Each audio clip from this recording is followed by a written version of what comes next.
साथ दिया तो आपकी एक ताकत बनी।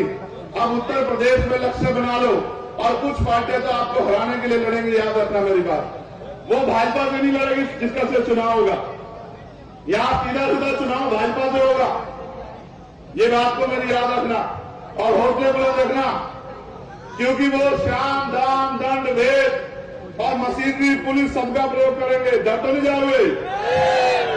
वैसे तो तुम मेरे बहादुर शेर हो, तुम डरने वाले लोग नहीं हो, मैं जानता हूं इस बात को।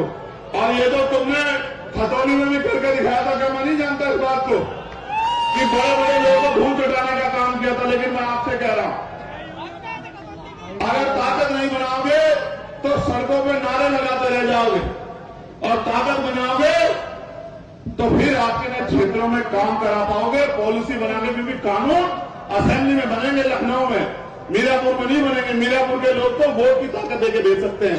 मीरापुर विधानसभा सीट को लेकर सभी की दिलचस्पियां बढ़ी हुई है। मीरापुर के अंदर भी उपचुनाव होने वाला है और उपचुनाव के अंदर चंद्रशेखर आजाद की आजाद समाज पार्टी ने भी यहां पर चुनाव लड़ने का फैसला लिया है। भीम आर्मी के चीफ चंद्रशेखर आजाद पिछले दिनों मीरापुर पहुंचे थे और उन्होंने वहां पर दावा किया है कि पुलिस प्रशासन का सहारा लेकर भी भारतीय जनता पार्टी इस सीट को जीतने की कोशिश है वो कर सकती है। दरअसल आपको बता दें कि इसके नजदीकी सीट नगीना से ही चंद्रशेखर आजाद सांसद बने, तो ऐसे में मीरापुर सीट का परिणाम क्या होगा ये देखना बहुत दिलचस्प होगा। मीरापुर सीट पर आजाद समाज पार्टी की तरफ से यहां पर मुस्लिम प्रत्याशी है वो मैदान में उतारा गया है। आजाद समाज पार्टी ने इस सीट पर जाहिद हुसैन को टिकट देकर मैदान में उतारा है। जाहिद हुसैन को काफी दिन पहले ही है वो टिकट है वो फाइनल कर दिया था। कल पर यहां पर 2-4 दिन पहले चंद्रशेखर आजाद के द्वारा लगातार है वो दौरे किए जा रहे हैं। चंद्रशेखर आजाद के द्वारा आयोजित एक सभा के दौरान चंद्रशेखर आजाद ने बाकायदा इस बात का दावा किया है कि मीरापुर सीट को जीतने के लिए जो भारतीय जनता पार्टी है वो किसी भी कीमत पर जा सकती है और यहां पर पुलिस प्रशासन का सहारा लेकर प्रशासन के द्वारा दबाव भी है वो डलवाया जा सकता है। ये चंद्रशेखर आजाद ने यहां पर है वो दावा किया है। जाहिद हुसैन को टिकट देकर मैदान में उतारा है और